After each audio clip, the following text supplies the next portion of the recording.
درجة الحرارة 500 يعني. بعدين تتردم بقى بالرمل. تاخد خروفين. ما شاء الله ما شاء الله. لون الكراست من بره رهيب، البط طري طعمها رهيب. عمار مبسوط. صباح الخير. النهارده هنشوف ونجرب معاكم الطريقه السويه في شوي وتسويه اللحوم، سواء اللحوم الضاني او الطيور بكل انواعها. احنا النهارده في مطعم علي عليوه، واحد من اقدم واشهر المطاعم في سيوه في طريقه ابو مردم. المردم تكنيك مختلف في شوي وتسويه اللحوم مميزه بيه سيوه. هنشوف العمليه من البدايه للنهايه. الساعه 9 الصبح احنا دلوقتي في المطعم. هنشوف من اول اشعال الحطب لحد التذوق في الاخر. المرحله الاولى وضع الحطب، حفرة عمقها 70 سم تقريبا لحد ما يتحول رماد او جمر، صح؟ ساعة ونص. ساعة ونص. الحطب اللي بيستخدم هنا شجر زيتون، بس جاي من البيئة المحيطة بينا. تكنيك اقرب للمندي اللي كلنا عارفينه بس بحاجات سوية. يعني هتلاقي الحطب نوع حطب من الزيتون. العمق المحدد اللي فيه اللحوم هو 70 سم، يعني ثابت هنا. النار تفضل شغالة فيهم لحد ما تبقى فحم.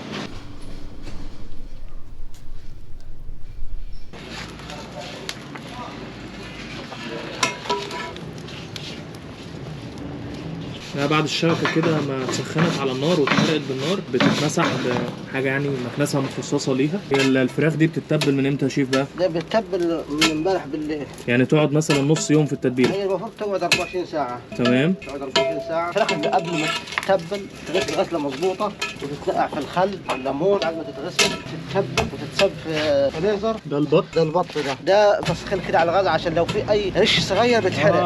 عشان هو بيبقى صعب شوية في التنظيف. إن شاء الله هيقعد ساعة ونص بإذن الله. البط والفراخ نفس وقت التسوية؟ ساعة ونص. اللحمة ساعتين. هو كده بيشيل القطعة الكبيرة من الحطب اللي ما تحولتش لفحم أو جمر عشان يضمن إن كل اللي موجود في الحفرة فحم جمر.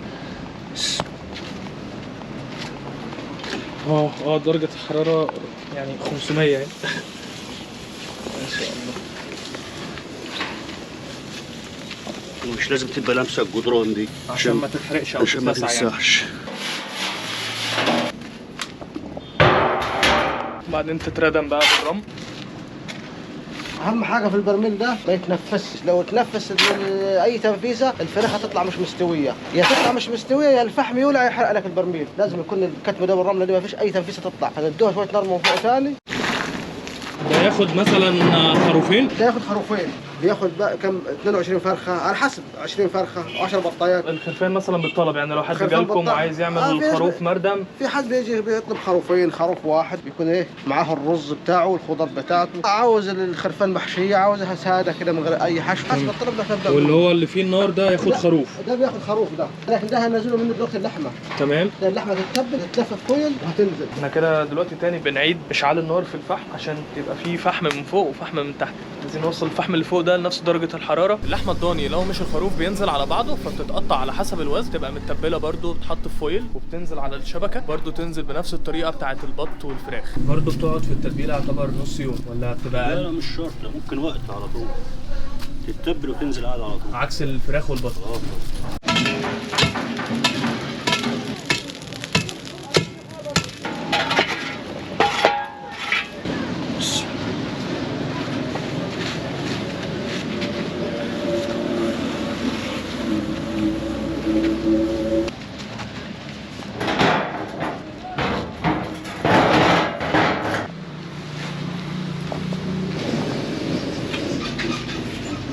خلاص بعد ساعتين ونص كانت لحظة الحس. فراخ بقى لها في المردم داخلة أكتر من ساعتين ونص. دلوقتي هنكشف عليها ونشوف. صوت الحقيقة.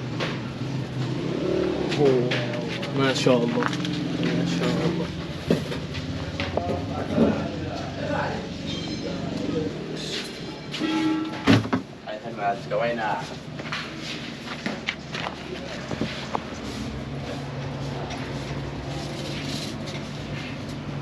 الريحة مش طبيعية. الريحة دلوقتي مش طبيعية. لون الكراست من بره رهيب.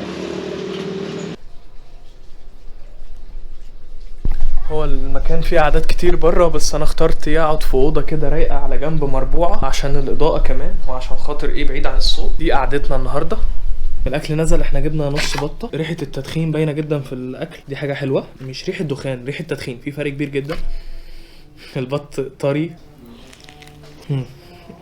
تتبيله ممتازه، التتبيله اللي محطوط فيها البط حلو قوي. الصدر اكتر حاجه تعرفك لو الحاجه مستويه كويس، طعمها رهيب، طعمها رهيب، واخده كراست من بره ومقرمشه كده، ومن جوه طريه، حته بط طريه جدا، ناعمه من جوه مش ناشفه خالص، وفي سنه قرمشه من بره رهيبه. انا مبسوط، عمار مبسوط. حته مقرمشه كده من البط، جلد البط مع بط في الطحينه حته تانية والله. اكتر حاجه عجباني ان هي طريه مش ناشفه. التتبيله حتى طعمها مختلف، فيها سنه سبايسي كده رهيبه. لو انت واحد زيي بتحب الجلد بتاع البط وهو مشوي، فالقرمشه اللي هنا مع طعم وريحه التدخين موديها في حته تانية. لو عجبك الفيديو اعمل لنا لايك وسبسكرايب، تابع القناه عشان تشوف محتوى جديد من سيوه ومن كل مصر ان شاء الله.